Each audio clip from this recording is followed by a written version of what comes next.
Regular physical activity helps reduce stress, manage your weight, and lower your risk of type 2 diabetes, heart disease, and some cancers. Learn how to fit physical activity into your day. Visit cdc.gov/moving matters.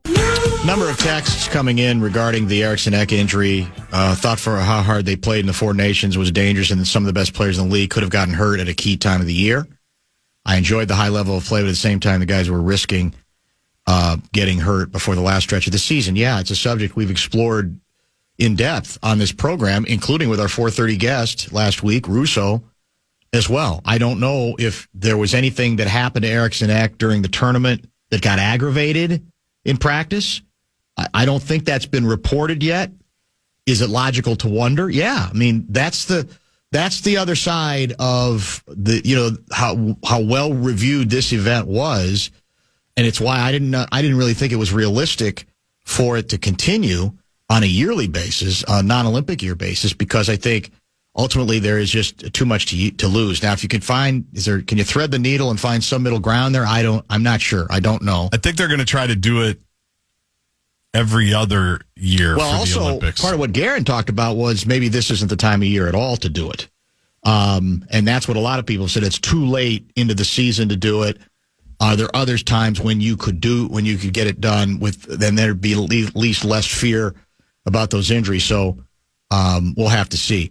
And we'll follow that story. Ultimately, that we may find out that there was some connection. On the other hand, it might have had nothing to do with what took place there. Dan Minnesota reminds us that on this date in 1977, one of the most famous hockey movies, maybe to this day the most popular hockey movie, was officially released. It was called Slapshot. Now, 77 is a long time ago. Yeah. 23, that's almost 50 years ago, right? So among young hockey fans, how much awareness do they think they have of that cult classic, starring, of course, Paul Newman in a very unusual role? Movie called Slapshot. How aware do you think the kids are of Slapshot? I think they're very aware of it because I think kind of like Hoosiers, I think it gets passed down. I think you're right. The Hanson brothers obviously are still popping up at arenas all over the place. That's true. You see people dressed like them constantly. So I think probably more prevalent than you might imagine. I think you're right. I think it's one that's sort of stood the test of time. And maybe, again, it speaks to the way hockey is, and hockey fans are wired differently about what they hold on to. He also reminds us, though, that apparently, for whatever reason, that in the state of hockey, Slapshot was not available until 3 weeks later. You couldn't see Slapshot in the state of hockey until 3 weeks after. What happened there? It was reversed. He doesn't, or after it was released. He doesn't have an explanation, but he does have an ad, and it's from Skyway. 123. Listing among the films starts today. Slapshot with, of course, Paul Newman. Features at 1:20, 3:30, 5:45, 8 o'clock, and 10:15. The Skyway Theater downtown? Did you ever attend the Skyway Theater downtown? No. Which I certainly did back in the day. I don't think I did. Yeah. What makes this even more fascinating to me is that the intrepid Dan Minnesota also found what may well be the first review of the film in the Star Tribune. And let me read from said review by a well-known name in Star Tribune annals, Bob Lundegaard. Not Jerry Lundegaard from Fargo? From Fargo, but Yeah. Bob Lundegaard. And it's his column. It's got a little sig that reads "at the movies." You got to think the Coen brothers got the last name from Bob. I don't think that's... Don't you think? I think there's every reason to believe that's true. Totally. Here's what Bob Lundegaard wrote. The advertisements for the movie Slapshot carry the warning that certain language may be too strong for children. That's like suggesting moderate dosages on a bottle of strychnine. Let me be specific.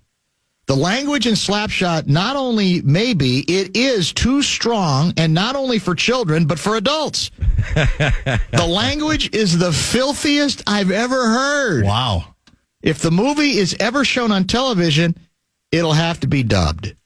Isn't it about time that those of us who are tired of having our senses assaulted and our sensibilities, I should say, insulted, stand up and protest. There aren't enough obscenities and profanities to fill a reel of film, much less an entire motion picture. So screenwriters, in this case Nancy Dowd, have to make do with the same dozen or so impoverished words and phrases. After a while, it just gets boring. It's also something else. It's embarrassing. A movie is, most of the time, a shared experience, and I don't especially like listening to such language in the company of strangers, even if it is language I hear and use every day among friends. I suppose I'd feel differently if, say, any of the obscenities were funny, but most of Slapshot, even though it's offered as a comedy, is singularly unfunny. And then he lays out what the movie is about. Let's just say you can't get it much more savage than he did. I think it turned out to be a minority opinion. Right. I think it was a fairly popular film, even among non-hockey fans, was it not? Remains popular to this day, like you said, the cult classic, but he couldn't get past the language. He apparently could not. The language was so distracting for him that it sullied the entire experience. They provide the only funny moments. He's talking about chief instruments in the conversion are three young, he's playing off the Paul Newman part, young, boisterous brothers barely out of high school who travel with a full set of toy racers for their hours away from the rink, but less than a full set of brains. They peer at the world through glasses that are both thick-lensed and rose-colored, punctuating Newman's pep talks with shouts of encouragement. And they provide the only funny moments in the film, though it does get wearing after a while to watch them take rival players into the boards. Lundegaard does not seem to be a fan of violence in hockey. I guess not. That comes through, and he has some... he's a bit puritanical about the language. But then again, we've got to remember, this is, what do we say, 1977? Yes. So, there were probably a lot of people who felt the same way at the time. It would seem like a quaint notion today. Right. Obviously. We're only a decade or so removed from the Beatles getting kicked out of downtown Minneapolis for their shenanigans that we talked about, right? That's very true. But I don't know if it was a Lundegaard descendant who was the police chief then. Bringing girls into their hotel rooms a whole bit. Yeah, exactly. Yeah, so right. We're only a decade or so removed from that. So you got to remember the time. Well, apparently, Minnesota did some more digging, and Lundegaard was not a fan of the Star Wars films either. Jeez. So these would be called, I think, frozen cold takes. And here's the best part too. Inside the At the Movies column, there's an ad for music, Highway 101 in Shakopee at Doc Holiday's. Doc Holiday's presents Super Sunday Tonight with the Lamont Cranston Band. Wow. The Lamont Cranston Band. Music starts at 7:30. Come out early and boogie. And then under that, there's an ad for a smorgasbord for Italian lovers. Rusciano's. Is that a famous place? Is that a restaurant or is that another movie? I think it's meant to be a restaurant in this case. Louis probably knows it. Saturday, 5 to 10, $3.95. Sunday, the buffet apparently was $3.65.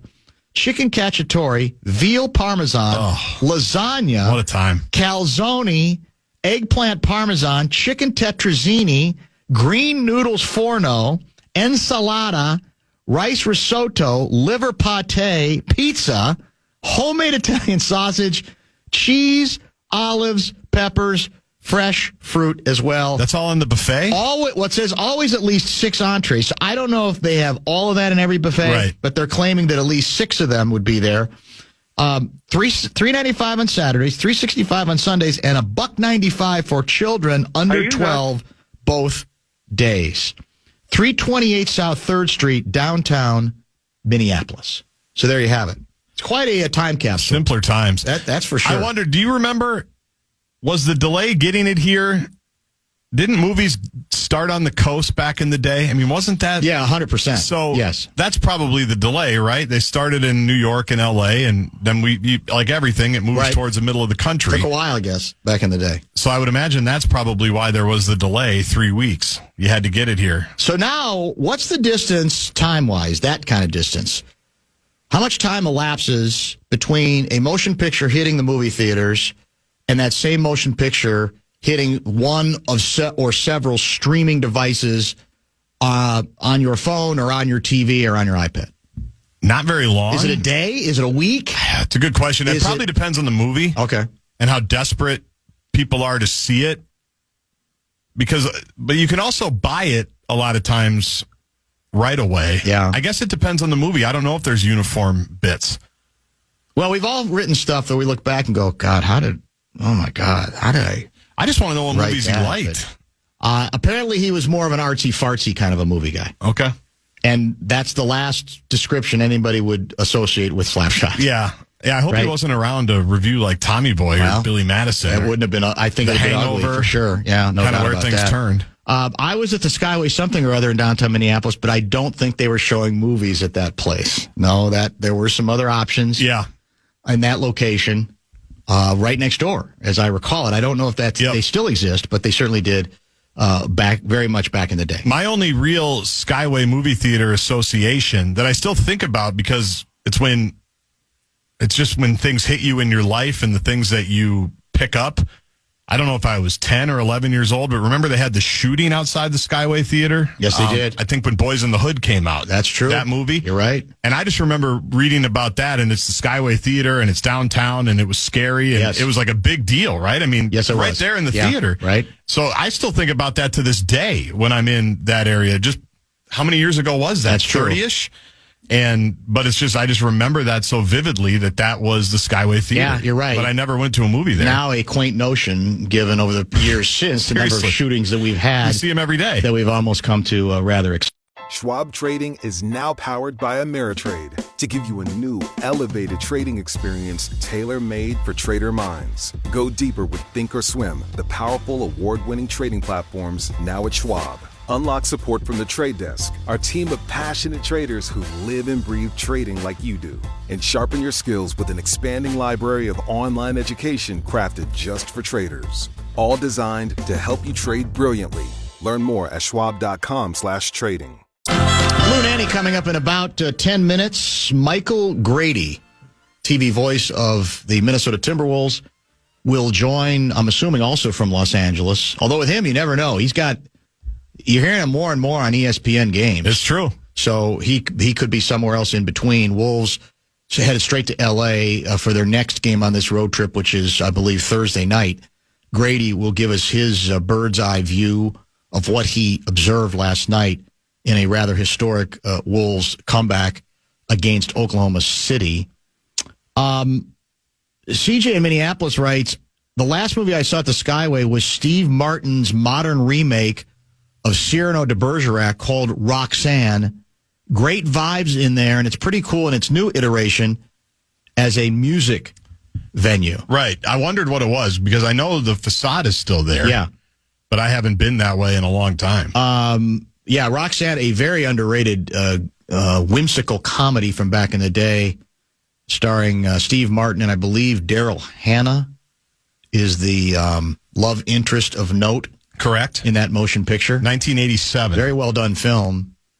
I used to wait for the number 4 bus in front of the Skyway Theater and Arthur Treacher's Fish and Chips. Always fun during the PM rush hour for an EMT truck to pull up, put their flashing lights on, and go in to get supper. Arthur Treacher's Fish and Chips. Now, there's a bygone era. Never heard of that. That was, I don't think they exist any longer. Arthur Treacher, I want to say, was an actor from way back when, a Brit, who I believe for one of the distant daytime talk shows was somebody's Ed McMahon on the talk show. I don't know if it was Merv Griffin whatever show, I think he had that kind of a role, Arthur Treacher. And at some point, he also apparently had fish and chips places that I don't think any longer exist. Smart businessman. Does Long John Silver still exist? I think there's still one in the Mall of Hysteria. Is there? I think. Is there still one out on 55 going out west? Oh, I don't remember that. I remember Long John Silver. Oh, is that right? Yeah. Okay. like in the Plymouth area. Okay, there might be. But I haven't been that way in a long time. Yeah, that's another throwback. That's for sure. Well, that's where you would always go in Toma, right? That's correct. The Long John Silver's and A&W. A&W, like it was together, the two of them, Yeah, and then great combo. they closed Yeah. at some point. I don't think they're open any longer. I mean, yeah, it's you can't get food any greasier. But when you're young and stupid, you go, "What the hell?" Or you're on a road trip. You're on the road trip and you say, Yeah, "Let's all just bets try." are off. A couple people are telling us that I mentioned that ad about Doc Holliday's having the Lamont Cranston band. The Doc Holliday's got shut down after a fatal shooting there. Jeez. Which I'm Shakopee? not familiar with. Yeah, I think that's where we were told that was the location. That was Shakopee. There are aspects, as has been pointed out to Slapshot, that absolutely flat out could not be made today. I'm not going to get into some of the specifics, but there are some dialogue that I just don't think it can be made any longer. It's a lot of movies. And that's probably true. Right? It's a lot of movies. It's a lot of music. That's true. I think what, when I look back on Slapshot, what made it, I think, so wildly successful in a cultish way was it seemed, and it was decadent. There's no question about that. But it was almost so unapologetic in its decadence that was its charm. And I think it also sort of captured a feeling, right? Minor league hockey, just dogs and cats living together, everything out of control, that it seemed to capture the absurdity of that culture, didn't it? Don't you think that's why Yes. a lot of people gravitated towards it in the first place? And it always will have a place in their hearts, a nostalgic place in their hearts, even if there's parts of it that they wouldn't want to repeat, out loud publicly in 2024, 25. Yeah. All of it. Well, the crudeness, this is beyond that. I think this was some of the sexism in it. Yeah. And some of the commentary there as it pertains to women especially that go beyond the words to what the words were indeed suggesting. So I think all of that was true. I can't remember a specific film. I know I definitely saw movies at the Skyway, and what else was there? Was a couple of other fast food places near there, as I recall it. And then the Skyway Lounge was the strip club, right? I think it was called the Skyway Lounge, if I'm not mistaken, which was in, I believe, kind of the same complex, either up other stairs or you go down, one hallway to that, and then you go to the theater on the other. It was all something for everyone. It was all pretty connected, wasn't it? It was all part of the downtown culture at the time. It's true, as I recall it. And I didn't realize they had anything there now. So they have music now, you're saying, is what our texter said, right? Yes. And like I said, they still have that infamous facade there, the marquee, I guess, for lack of a better term. We talk about a lot of sports movies over the decades on this show. Give me what would be classified, and leave Miracle out for a minute. Yeah. If you eliminate Miracle, what other famous hockey movies first come to mind for the hockey community above and beyond? I mean, I don't think any are above and beyond Slapshot, to be honest with you. But no. What other ones? Have we had enough other good hockey movies? I think what most people would say would be Mighty Ducks right out of the gate. The Mighty Ducks trilogy. Oh, there's that's not just true. one Mighty Ducks. Yeah. And because, of course, it was filmed here, and you don't have to throw a puck very far to find somebody that was an extra, either at Parade or I think they did some stuff in New Hope. I think they did some stuff in Hopkins. Yeah. Mall of America obviously was featured in there. You don't have to go very far to find somebody that knows somebody that was in that movie. People are probably going to say Mighty Ducks. That's true. I'm trying to think off the top of my head what other hockey movies there are. I don't think there's a bunch. There's one. Did you mention Mystery Alaska? Isn't that one? No, that would be the other one. I never saw that one. I don't know that I ever saw it start to finish either, but I certainly remember. That'll surprise nobody that we didn't see that one. Uh-oh. What was your favorite Diana Taurasi moment? Yeah, I saw that. Here, I thought she'd already retired, but It's apparently official it's now. now official that she is retired, and I sure as hell hope when she has her press conference, she properly thanks all who came before her and made the sport that she walked into what it was. Diana Taurasi. Although in Diana's case, she played so long, there's not Several as many eras. people to thank. That's true. There are some eras she needs to thank, Yeah, you're right. certainly, and I'm sure she will. But she's like multiple eras herself. Very true, David. She's Lindsay Whalen's age. The Chief checks in. Oh, my God. Arthur Treacher's was a Friday night treat when I was a kid in the D, as in Detroit. Mom would bring them home after work, and all was right with the world. Arthur Treacher's. So how do we bring that back? It sounds fish great. And chips. Oh, it was delicious. Yeah, there's nothing like good, greasy fish and chips, is there? Back in the day. I don't even know. Like I said, LJS, I think, does exist still at Mall of Asteria. But I haven't gotten any kind of confirmation. There might be somebody right now listening to us eating fish and chips from Long John Silver's. Or they used to call them peg legs, chicken legs. Oh, yeah. But they called them peg legs because it's Long John Silver's. Get it? I do get it. You understand that? And then they had chicken planks. The planks were boneless, chicken, like chicken breast, breaded. Once again, you had that as an option. Occasionally, they had shrimp. They had clams, I think. All those things. Clams? Long John Silver's. Long John Silver's? The best. You kidding me? Seems dangerous. Well, it's clams at Long John Silver's. It's all dangerous. All dangerous. That seems reckless. Yeah, it might very well be. Not a lot of hockey movies here on Wikipedia that are jumping off the page. You know what we'll do? We'll ask our next guest if he's got a couple of hidden, sneaky, great Don't hockey ask about films. Miracle. No, we're definitely going to stay away from Miracle. It was the 45-year anniversary yesterday, I think, of the gold medal game. Is that what it was? I think so. You might be right. And I can never, when I think of Miracle now, I just think about how much Louis hated the guy that played him. It just cracks me up. He walked out of the never premiere. gotten over it. No. Yeah, it's just so good. And he never will. No. Ever. I doubt that he would. I'm not sure I blame him either. If I were him, I'd probably be a little bit bitter by that particular. He's mad about the guy's height. Yeah, the whole bit. He couldn't play hockey. No, his whole persona did not really effectively capture Luigi. That's for sure. Let's come back, talk hockey with him, get his reaction to the latest wild injury news, and who knows what else. Louis is next.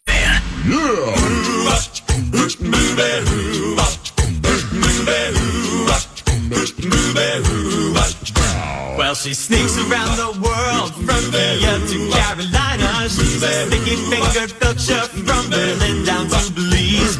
She'll take you for a ride on a slow boat to China. Tell me, where in the world is Lou Nanne? Well, even though the temperature has moderated considerably since we last chatted with him, still ain't warm enough for Louis to get back here.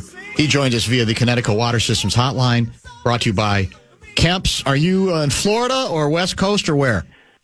Well, no, I just came back from Orlando, and great train ride, 120 miles an hour. Oh, that's right, the train. Nonstop from Orlando here was perfect. I took 2 newspapers with me. By the time I finished, it's a beautiful thing. Getting off the train. It's a beautiful, beautiful thing.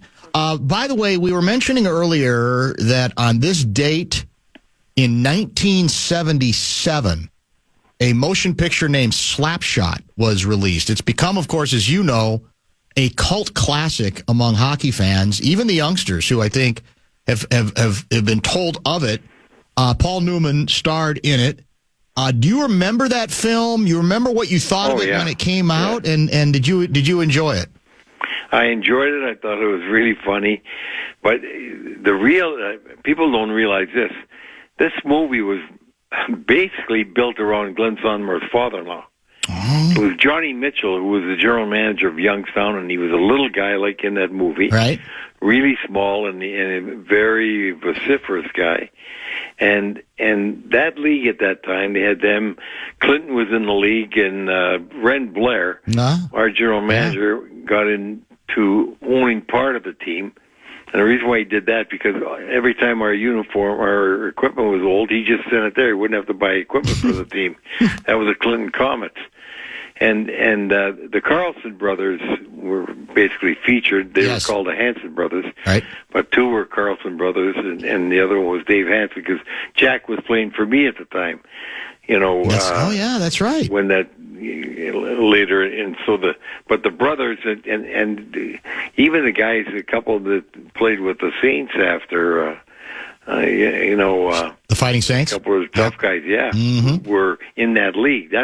It was really a crazy league. It was wild and it was funny, and actually when after the movie came out, Ronnie Dawkin, who played for me in the freshman team at the university, the goaltender, he was a goaltender in the movie.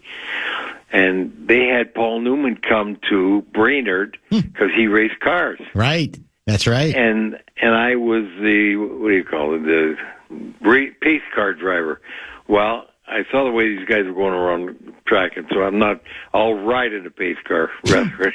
So I went up there and I rolled in a pace car with a driver. I was going to do it myself. Right. That's pretty. So, yeah, that was a hit off the bat, and hasn't stopped being a favorite for years and years and years. I thought it was very clever. It's been passed down. Done it, but the truth is, a lot of it was based on fact. Yeah. Well, what do you think it tapped into so effectively? What do you think it captured?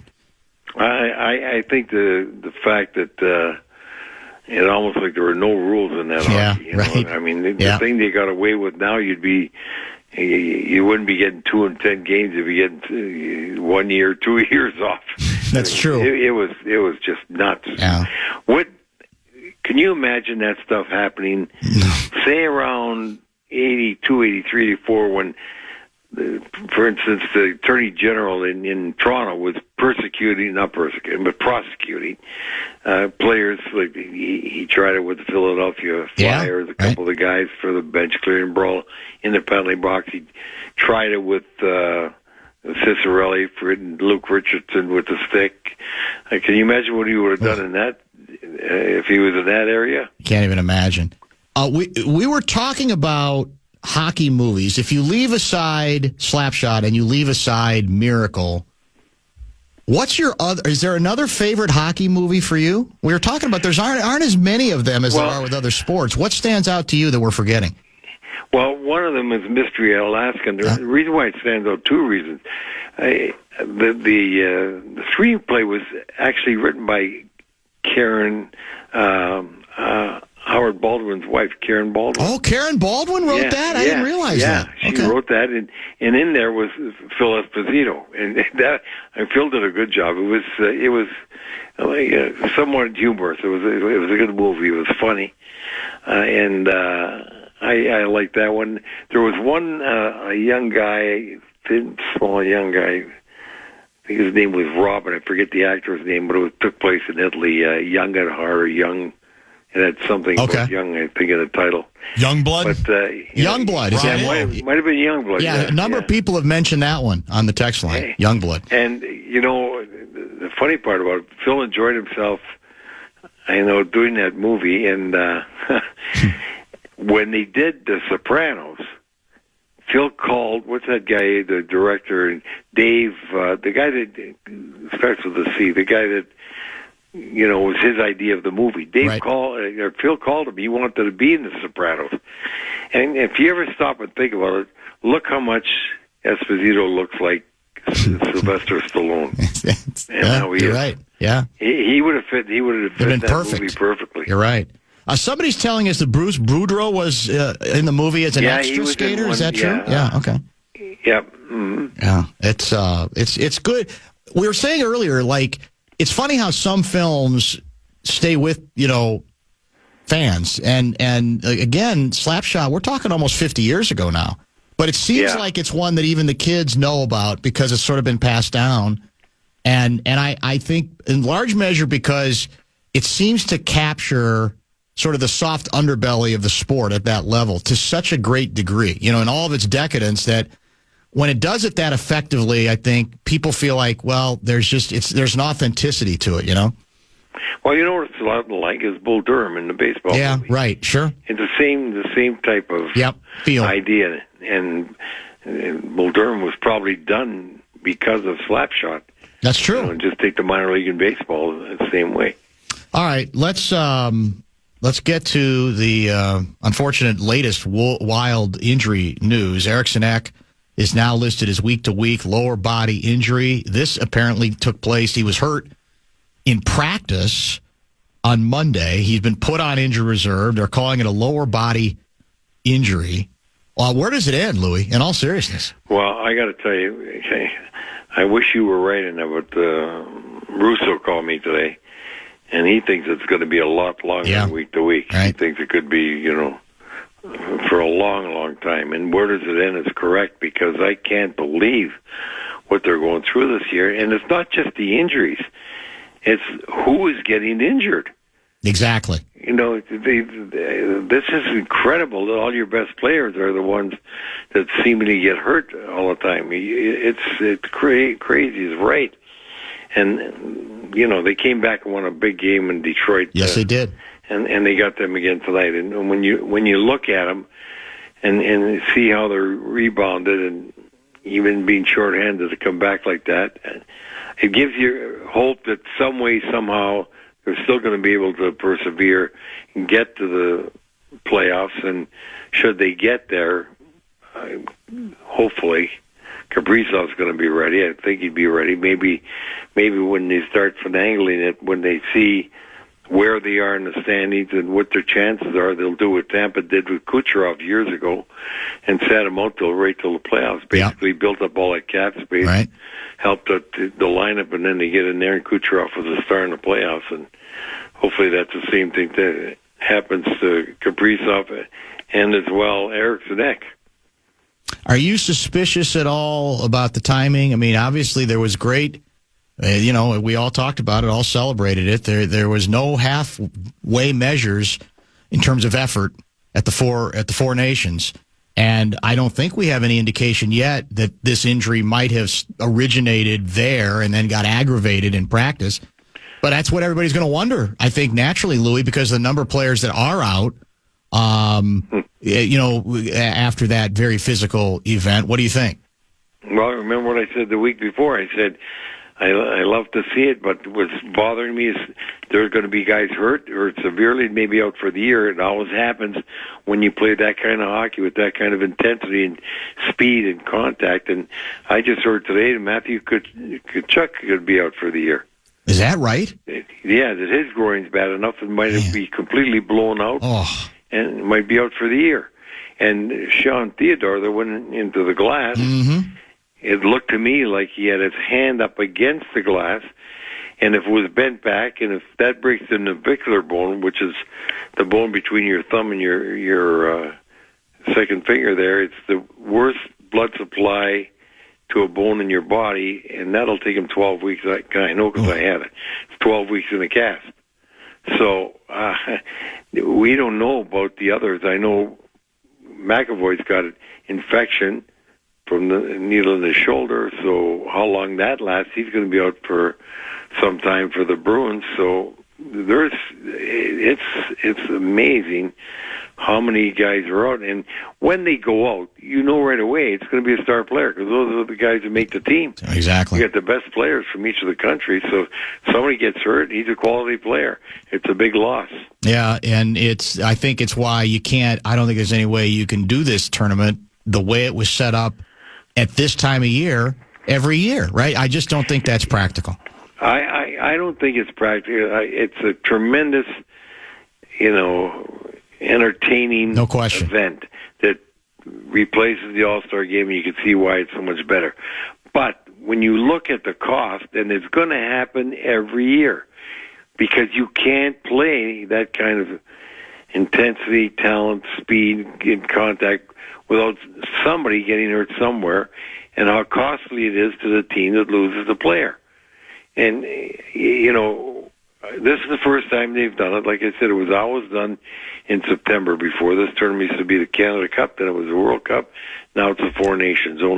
This time they only had the Four Nations. That's why they called it that. But that kind of competition is spectacular. But when you have it, it's questionable. They're going to already have an event like that next year with the Olympics. Right. So you got another... And there's nothing like the Olympics. This is going to be spectacular. But you have another event where quality players will get hurt.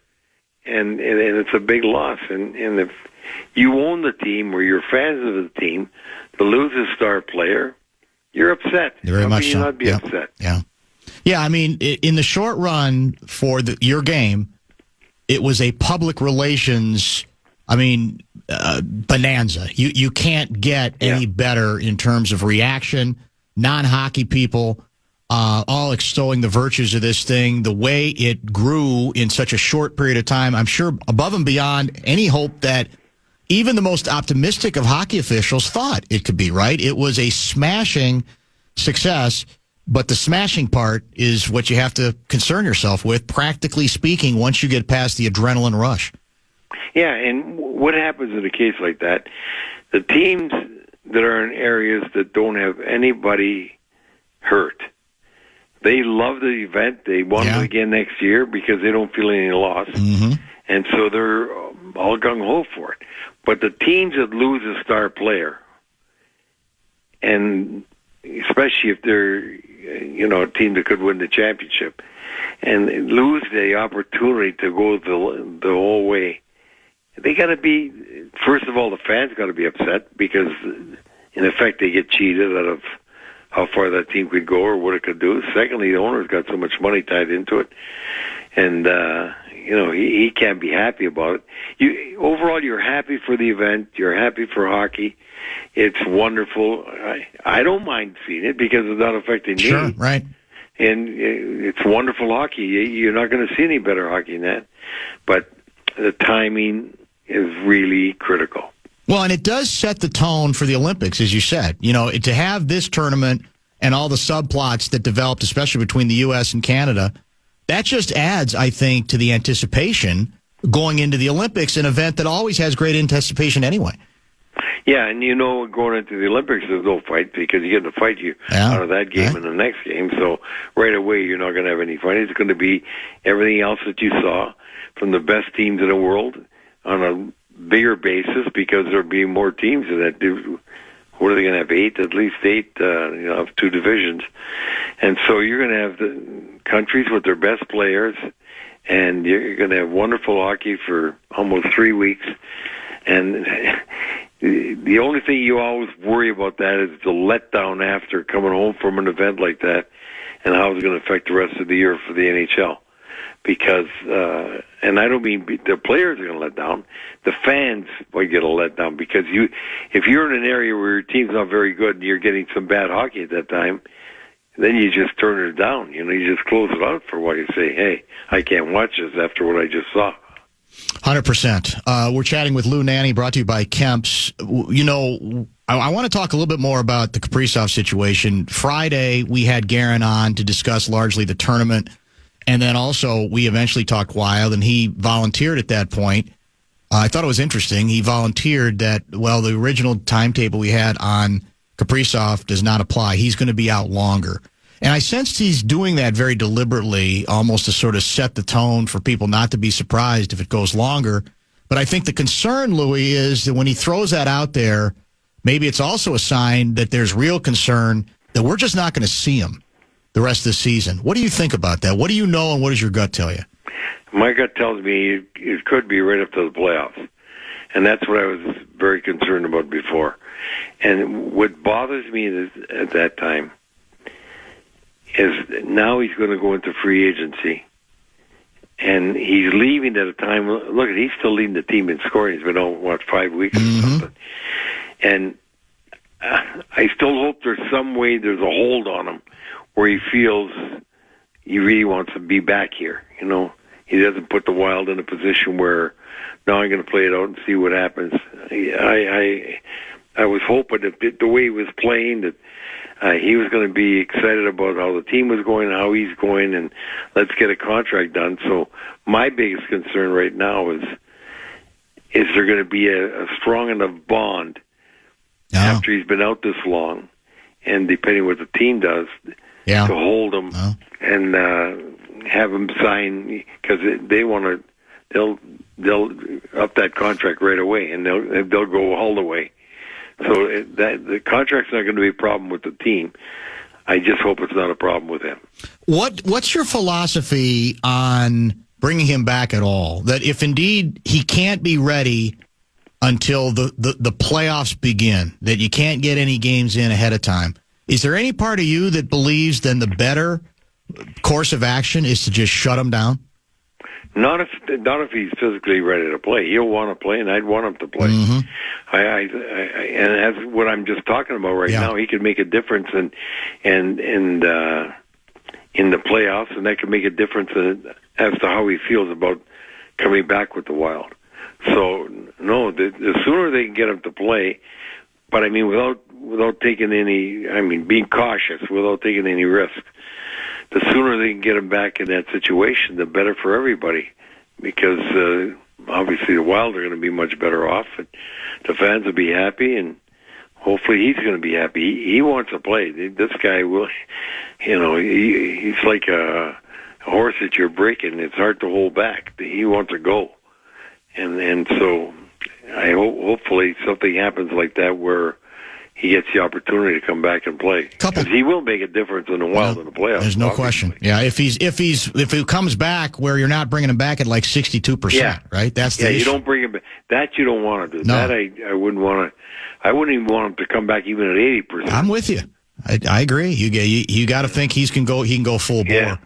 And you got to be honest about that. A couple good texts late. Nolan is checking in from Jackson, Minnesota. Does Louis think it's worth the risk? By the way, it seemed to grow the popularity of hockey. Injuries happen, and it does stink, but owners have to be happy with more eyeballs on games going forward due to the buzz around the games. What do you think? Yeah, they're happy about that, and no doubt about it. As a matter of fact, you saw last night, and I think it was last night, Jimmy Fallon had Matt Tkachuk on, Fox, yes. Had Billy Guerin on. So the exposure, he's right about that. The exposure the league got about the games like that will create not only a buzz, but a bit of interest from non-hockey fans to finally take a look at it and do it. And so that combined with the Olympics coming next year, you're going to get a double whammy. So after that, I'm saying rein it back a bit. Sure. Yep. As far as I'm concerned, rein it back. You'll have two big vessels that you've used to sell the game to people that maybe haven't seen much of it or haven't paid attention to it like they have during this tournament and they will during the Olympics, that will create interest in other pockets around the country. Eric in Circle Pines wants to know if you believe it's an advantage or disadvantage to win the Big Ten regular season and get a first-round bye for the conference tournament. I think the guys that have got a bye a number of times have been beaten, but I don't think it's... Personally, I would like to see them play, only because they're not an old team. In every game they play, they get sharper. And I'd like to see them play. Even they could have a loss in that tournament or something.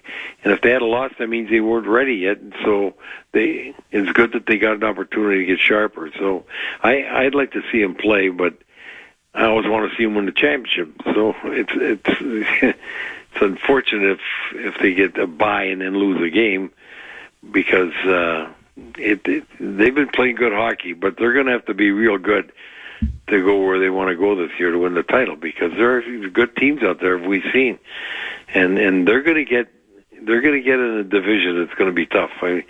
They never seem to give the Gophers an easy bracket. I'm still waiting to see them where they get a cakewalk. They haven't had it yet. Last question for today is ownership related. You probably may have seen the news that the one name, the public name that had surfaced as a potential new owner for the Twins was one of the Ishbia brothers. I think it's Justin in this case. And he apparently now, there was a story over the weekend suggesting that that's now highly unlikely, that he's decided, I think he lives in the Chicago area, and he's trying to add to his ownership with the White Sox. Reinsdorf has not said the team is for sale, but that there's some hope that given Reinsdorf's age, that perhaps he could start the ball rolling to become, at some point, the majority owner with the White Sox, because he wants to be a majority owner of a baseball team. So we've all assumed that there are going to be other interested parties in the Twins, but they haven't been identified yet, which has people scared, for those who want to see the Pohlads follow through on their vow to sell the team. What are you hearing on that? I mean, do you think there will be other prospective buyers here that this thing could get done, or do you think it's possible that the Pohlads decide to reconsider the whole thing and hang on to the team? I don't know why they'd reconsider. Yes, they definitely think there'll be other buyers. And by the way, I'm not so certain that this guy wants to get involved with the White Sox just because he wants to own the White Sox baseball team. And because unless I'm wrong, and I don't think I am, Reinsdorf still owns the Bulls. He does. And I wouldn't doubt that he wants to get involved with the Bulls. Mm-hmm. And that's a way to get in with the Bulls as well. But I don't have any doubt that there's going to be buyers out there that are interested in this Twins team, and I don't see why all of a sudden that the Twins would change their mind. I think that, especially even though Jim's not involved, anymore, basically, chairman of the board sitting down, I can't see him and Bob change their mind. They're more involved than Billy was, and I think those two guys, and they're very, very sharp business people as well. I just don't see them making a change. When are you picking up the Wild again? I'm going to come home Saturday, watch the game Sunday, and I'm traveling with them to do the game in Seattle and Vancouver next week. Perfect. It is next week. I thought it was coming up soon. Outstanding. Yeah. Well, it won't be 80 here when you get back, just to let you know, word to the wise. But maybe it'll be 45. I don't know. But it ain't going to be 80. You know that. You understand it looks that, right? like it's going to be in the 40s. That's enough. Huh? That's good. Yeah, it's better than it's been. There's no question about that. I got a couple new sweaters to wear. Even better. It'll be 50s and rainy in Seattle when you get there, Luigi. There you go. No. I hope that they've had a lot of rain there this year. I hope that they don't have it. Yeah, well, you'll get through it. You'll figure it out one way or the other. We'll chat next week. Thanks as always, my friend. Be good. Nice to talk to you. See you then. Outstanding work from Luigi. Still on the road, but coming to see us apparently as soon as next week. Don't forget, in about a half hour, the voice of your Minnesota Timberwolves, the TV voice, Michael Grady, will join, presumably from Los Angeles. Team has already moved on from Okie City. Their big, dramatic come-from-behind victory last night. We'll talk about that and other things with Grady at 5:30. Top 5 at 5 will include some highlights from the Combine today, the Wild injury update, a legend says goodbye on the women's basketball side, and your guy Chris Finch, I think doing his best Phil Jackson impression last night after the game, and as the kids would say, I'm here for it, Dan.